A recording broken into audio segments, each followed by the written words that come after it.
Brian, thanks for coming in today. I appreciate you spending this time with us.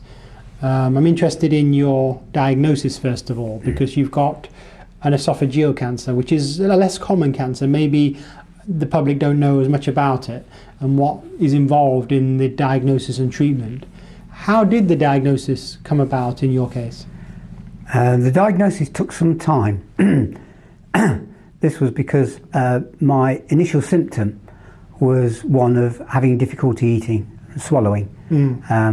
Initially, I put it down to just a passing thing and compensated by chewing my food longer and cutting food smaller.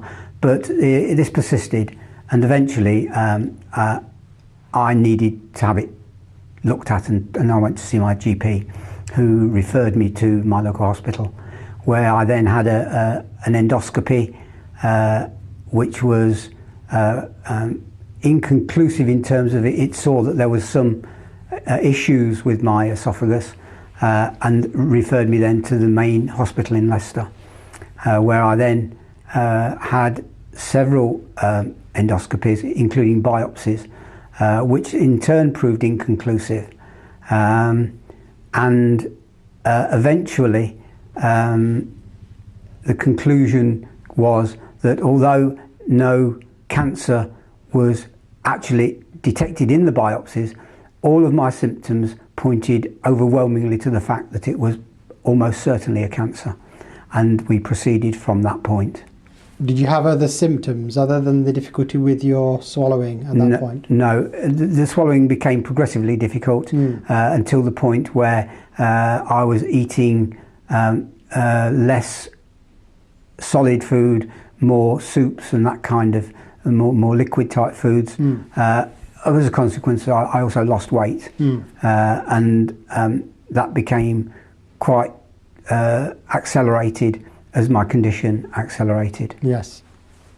So you had these further tests, and after a delay, some toing and froing, they eventually made that diagnosis. They did. Can you remember the time when they actually delivered that news that you'd had esophageal cancer? I remember it very well, yes. How do you think it was handled, that process, and what do you remember about that day? For me, it was handled very well.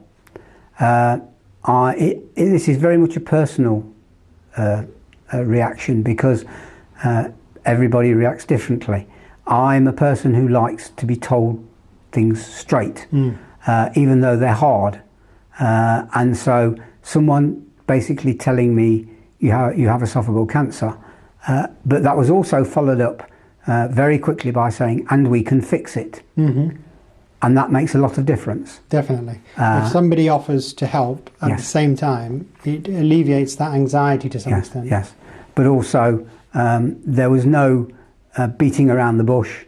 Although it was hard news, it was news that I was semi-prepared for, because it was potentially, from literature I'd read, potentially one of the outcomes. It was the worst outcome in effect, but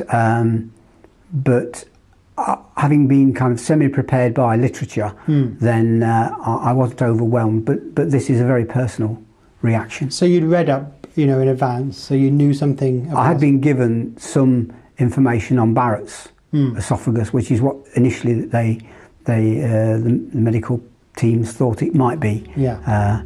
And in there was the statistics on percentages that go on to become cancerous. So I had some